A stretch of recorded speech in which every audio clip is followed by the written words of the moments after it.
Hola, this is Tim Colman. I am coaching people walking around Green Lake and talking about what their problems are, what opportunities are coming up, and helping people deal with the basic nature of uncertainty in our mind, how we always kind of seek something of an answer, even if it's a negative one.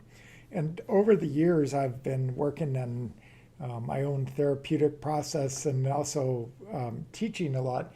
And one of the best teachers I've run into is this guy named Anthony DeMello, who's he's a priest, a Catholic priest, who had an awakening about, I don't know, somewhere about 15 years before he starts teaching. And he becomes kind of a Zen monk and helps people cut through a lot of the ordinary, everyday, overthinking bullshit that we run ourselves, our radio in our head program with. And he helped clarify for me how simple it is to actually get to a state of happiness, to start seeing happiness not as something extrinsic that's tethered to your success and career ladder or how much money you have or the relationships that are working great for you because you're, you know, contributing to society or anything else, but that's your true nature. And he made me laugh because he actually makes sense. And I had to admit that he did. So I want to read a little bit of his book. I just bought a year of a year with Anthony DeMello. It's on the Beast, and you can buy it at your favorite bookstore. It's a little workbook journal that goes with DeMello's great book, The Way to Love. And I'd recommend both of those for this very subject matter. The chapter I'm reading from is week 5, and it starts with a quote from Carl Rogers, who's this wonderful psychotherapist who was in the 50s and 60s, a huge influence on a lot of people in my parents' generation, somewhere in there. And Carl Rogers says, the curious paradox is that when I accept myself as I am, then I change. And this is DeMello then, starting in on this couple pages, won't be more than 5 minutes of reading, and then you can be on your way. People often ask me, what do I need to do to change myself? If you are one of those people, I've got a big surprise for you. You don't have to do anything. In fact, the more you do, the worse it gets. That's why people are so weary. The trouble with people is that they're busy fixing things they don't even understand. It never strikes us that things don't need to be fixed. They really don't.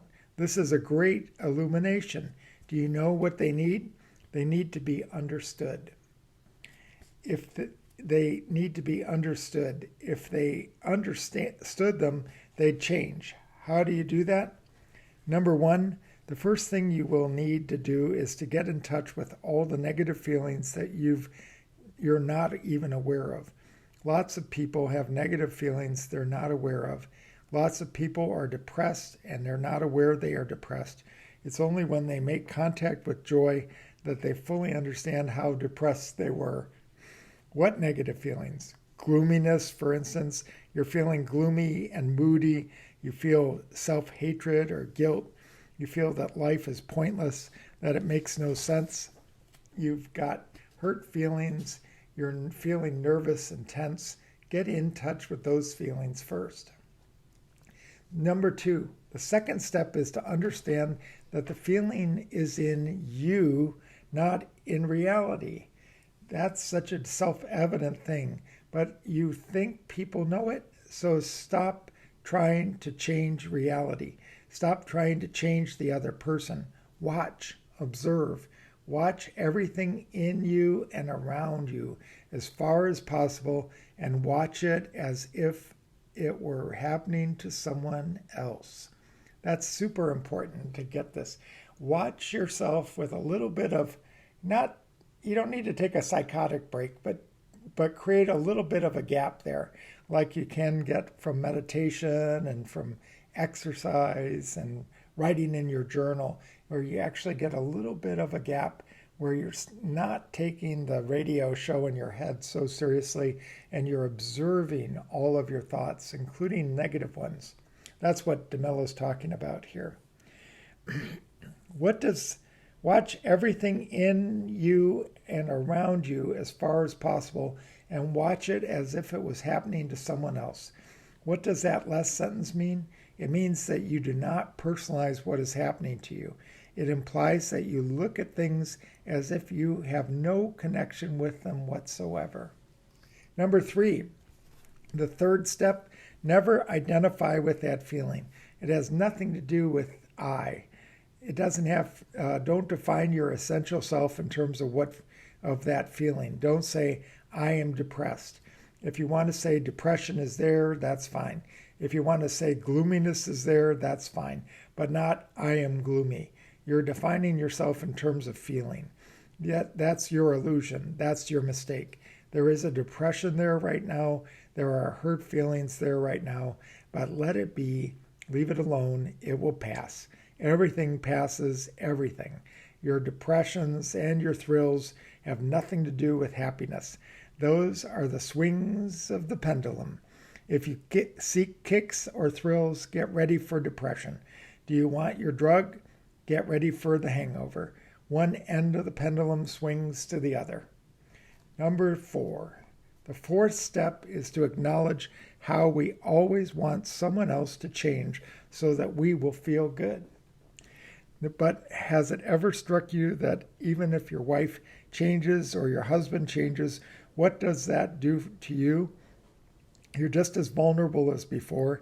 You're just as idiotic as before. You're just as asleep as before. You are the one who needs to change. You keep insisting, I feel good because the world is right. Wrong. The world is right because I feel good.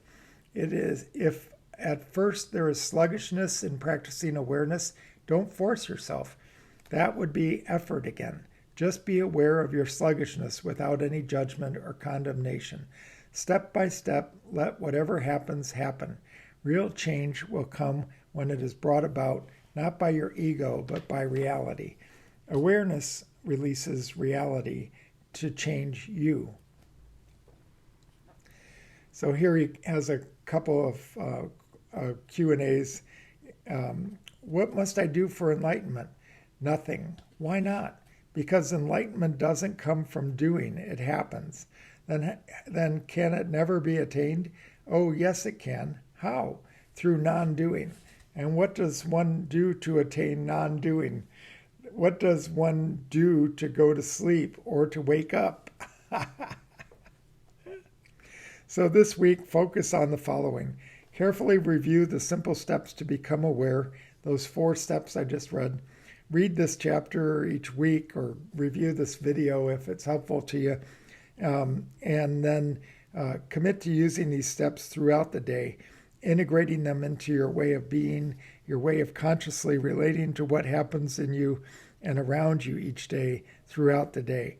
At the end of the day, you can use the little window they create to just jot down in your journal some of the reactions that you got to the world. How somebody pushed your button, how somebody made you laugh, how you felt like somebody fell in love with you, or someone hasn't talked to you enough. Just make awareness be the focus of your attention this week. To become more objectively aware of thoughts and emotions as they happen to you. And then at the end of each day of this week, go over the events of the day from the moment you woke up till the present moment, and look at the day from the outside, so to speak, as a neutral observer would. Observe not just the external events, but your inner reactions, so you can really get to listen to the radio that you've got going in your head. Then observe not just the external events, but your inner reactions, your thoughts and feelings and fantasies and mood. And then move on to the next event, and so forth through every portion of the day. Do not judge yourself on the event. Just look, no condemnation, no approval. Journal about it. That is the essence of journaling. It's just stream of consciousness for 3 pages. That's something that I had read The Artist's Way by Julia Cameron years ago, and it wasn't until our daughter Katie reminded me about this 3-page-a-day practice that has been so helpful, just to get in there and start writing. Stream of consciousness. Just be totally in a flow state and see what happens, especially as you start using what DeMillo's talking about here in those 4 steps to build a muscle for awareness, and just start dropping the attachments that you have any need at all of about 70-80% of your reactivity. You can actually be happy within about 2 or 3 weeks after you start paying attention to this stuff. It's pretty amazing. Anyways, hope that's helpful. Write me a note if you find this helpful, and keep in touch. This is just a gift of time that I'm spending trying to help people kind of clarify internal states so that you can be more grounded and open and being of service to other people. There's certainly enough problems in the world, and we have opportunity, if you're healthy and have some interest in being more loving and kind, to practice building that muscle. And I think DeMello's book, The Way to Love, and this other book that I just got, A Year with Anthony DeMello, can be helpful in that kind of way of building a reflective skill set inside of you that interrupts the constant radio in your head story and lets you adapt that towards a more loving and kind view, first of yourself and then of others. Thanks.